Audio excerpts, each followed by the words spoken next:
morning all of you. Chapter 2 5-year plans in India. Next topic features of economic policy pursued under planning till 1991. यहाँ पे 1991 क्यों लिखा है? Plannings तो 2017 तक चली थी, क्योंकि 1991 तक क्या थी हमारी LQP license, quota and permit, इसके अकॉर्डिंग क्या क्या जा रहा था, सारी की सारी पॉलिसीज बनी थी। पर आफ्टर 1991 क्या आ गया? LPG liberalisation, privatisation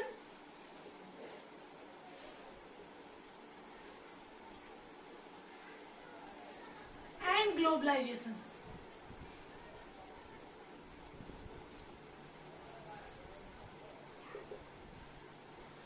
features of economic policy pursued under planning till 1991। हम यहाँ पढ़ रहे हैं 1991 मतलब LQP जब था तो हमारी कंट्री में इकोनॉमिक पॉलिसी या प्लानिंग जो हो रही थी उसके मेन फीचर्स क्या थे?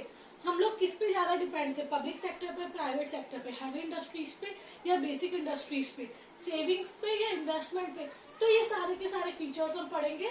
Features of economic policy pursued under planning till 1991। So there are some features of economic policy pursued under planning till 1991। जो 1991 से पहले जो इकोनॉमिक पॉलिसी थी, आप बोल सकते हैं LPG से पहले जो फीचर्स थे वो कुछ इस तरह से थे। Number first, heavy reliance on public sector.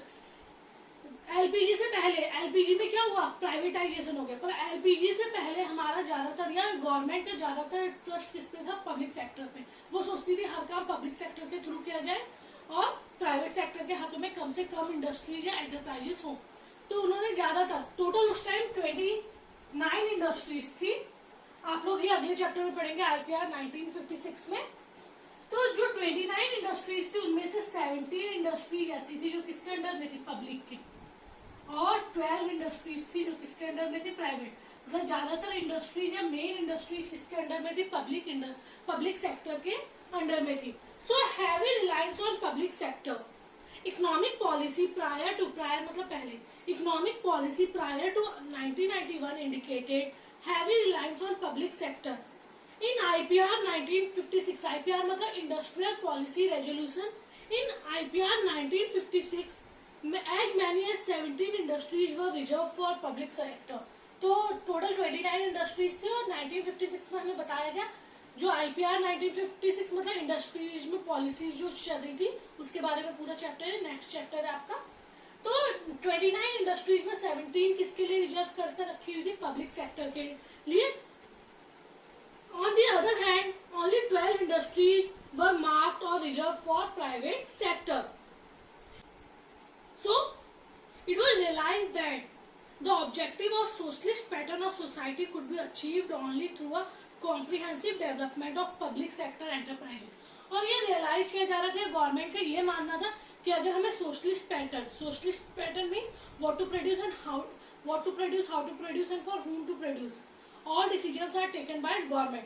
तो गवर्नमेंट का ये मानना था कि सारा का सारा जो काम होगा या सारे के सारे जो मेन इंडस्ट्री अगर गवर्नमेंट के हाथों में होगी तभी सोशल वेलफेयर को ध्यान में रखा जा सकता है। प्राइवेट सेक्टर सिर्फ प्रॉफिट देखेगा और सोशल वेलफेयर नहीं देखेगा। तो सबसे पहला फीचर क्या था? Heavy reliance on public sector. So 1991 से पहले जो भी मतलब पॉलिसीज थी उसका मेन फीचर था कि ज्यादातर जो भरोसा दिखाया गया वो किस पे दिखाया गया? पब्लिक सेक्टर पे दिखाया गया। 29 इंडस्ट्रीज में 17 इंडस्ट्री किसके लिए रिजर्व की गई थी? पब्लिक सेक्टर के लिए। On the other hand 12 industry private sector थी। तो ये रियलाइज किया गया था गवर्नमेंट के थ्रू या जनता के थ्रू कि अगर कंट्री को सोशलिस्ट पैटर्न में लाना है या सोशल वेलफेयर पे ज्यादा ध्यान देना है तो सारा काम किसके कंट्रोल में होना चाहिए? पब्लिक एंटरप्राइजेस के कंट्रोल में होना चाहिए।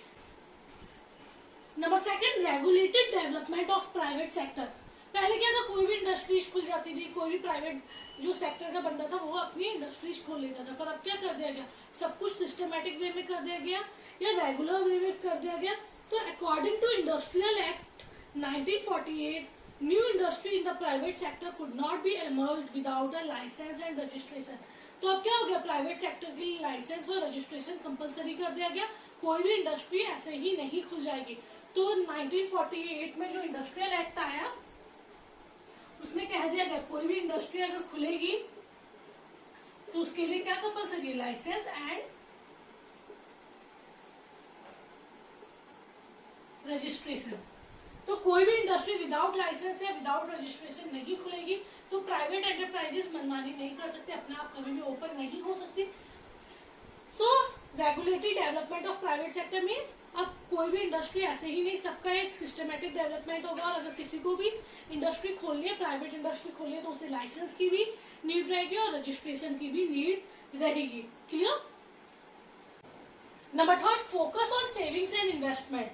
Savings and investment are the key element, or we can say savings and elements were identified as the key elements or key factors for economic growth.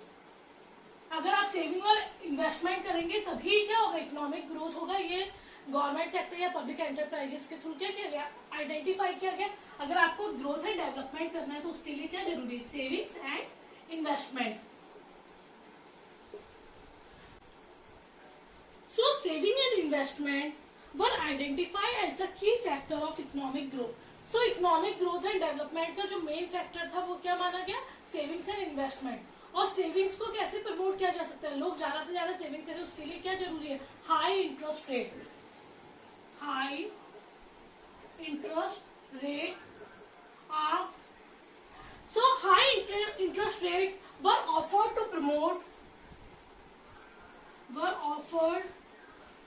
To promote savings. भाई जितनी ज्यादा अच्छी interest rate होगी, हम लोग mutual funds में पैसा लगा रहे हैं, हम पोस्ट ऑफिस में लगा रहे हैं, एफडी में, क्यों? क्योंकि यहाँ पे इंटरेस्ट रेट अच्छे है एज कम्पेयर टू बैंक्स वगैरह। So high interest rate were offer to savings को बढ़ाने के लिए क्या बढ़ाना पड़ेगा? इंटरेस्ट रेट को बढ़ाना पड़ेगा। जितनी अच्छी इंटरेस्ट रेट होगी उतनी ज्यादा लोग क्या करेंगे? सेविंग्स करेंगे। और हमेशा याद रखिए, जो पैसा लोग सेव करते हैं बैंक, उसका सिर्फ 10% अपने पास रखते हैं और बाकी 90% जो 90% होता है वो पैसा क्या कर देती है? लोन पे दे देती है फॉर इन्वेस्टमेंट और फॉर बिजनेस पर्पस। सो जितना ज्यादा सेविंग्स होगी उतने ज्यादा क्या होंगे लोग, या फिर आप बोल सकते हैं बैंक्स क्या होंगी? लोन दे सकती है। तो सेविंग्स और इन्वेस्टमेंट पे फोकस किया गया, क्योंकि high savings means high investment और high investment means growth and development of the country. Fourth point, focus on import substitution. Import substitution mean जो चीजें हम बाहर से इम्पोर्ट करते थे, अब उनके सब्सटीट्यूट क्या करना? अपनी कंट्री में ही ढूंढना। जैसे हम लोग कंप्यूटर्स बाहर से मंगाते थे, पहले मोबाइल सब क्या हो गए? कुछ कंप्यूटर्स, कुछ मोबाइल्स, हमारी नोकिया वगैरह के जो मोबाइल्स थे वो क्या होने लगे? हमारे इंडिया में ही बनने लगे, इंडिया में ही डेवलप होने लगे। तो focus on import substitution. Import substitution mean जो चीजें हम बाहर से या इम्पोर्ट कर रहे हैं तो उनके सब्सटीट्यूट अपनी कंट्री में डेवलप करना या बनाना, उसी को हम बोलते हैं इम्पोर्ट। तो उनपे ज्यादा हम दूसरी कंट्रीज पे डिपेंड होने से अच्छा है कि कौन सी चीजें हम बाहर से मंगा रहे हैं उनके क्या हो? सब्सटीट्यूट्स बना ले, चाहे वो इंडस्ट्री हो, चाहे वो मशीन्स हो, चाहे वो ये कंप्यूटर्स, मोबाइल्स वगैरह हो। It implied domestic production of goods which were imported from abroad. मतलब import substitution, domestic production of goods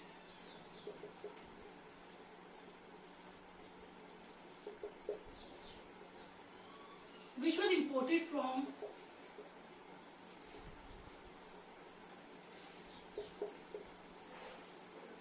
abroad. जो चीजें हम अब्रॉड या फॉरेन कंट्रीज से मंगाते थे उन्हें क्या किया जाए? अपनी ही कंट्री में डोमेस्टिक प्रोडक्शन, मतलब अपनी कंट्री में प्रोड्यूस, अपनी ही कंट्री में डोमेस्टिकली प्रोड्यूस किया जाए। जिससे क्या होगा? हम दूसरी कंट्रीज पे डिपेंड कम रहेंगे और दूसरी कंट्री हम पे प्रेशर नहीं डालेंगे, चाहे वो पॉलिटिकल हो, चाहे वो इंटरनल मैटर्स हो। So focus on import substitution. Number fourth feature, it means or it implied domestic production of those goods which are imported from abroad. The basic idea was to save foreign exchange. और main idea क्या था? कि foreign currency बचे, क्योंकि हम लोगों का सारा पैसा क्या चला जाता था? बाहर से इंपोर्ट करने में ही सारी फॉरेन करेंसी क्या हो जाती थी? खत्म हो जाती थी। And become self sufficient. और मैंने अभी बताया कि दूसरी कंट्रीज पर हम डिपेंड न रहे, तो कैसे बन जाए? Self sufficient. So main objective क्या थे इम्पोर्ट सब्सटीट्यूशन के? Number first, save foreign currency, and number second, become self sufficient. Clear?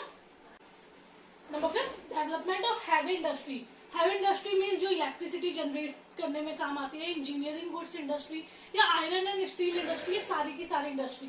क्यों इनका डेवलपमेंट? क्योंकि ये हमारी कंट्री का ग्रोथ एंड डेवलपमेंट। जितनी ज्यादा कंट्री में इंडस्ट्रीज होंगी, जितनी ज्यादा हैवी इंडस्ट्रीज होंगी, जितनी ज्यादा मशीन्स वगैरह प्रोड्यूस हो पाएंगी, उतना ज्यादा क्या होगा? ग्रोथ एंड डेवलपमेंट होगा। सो development of heavy industry is the key factor or key element for growth and development of the country.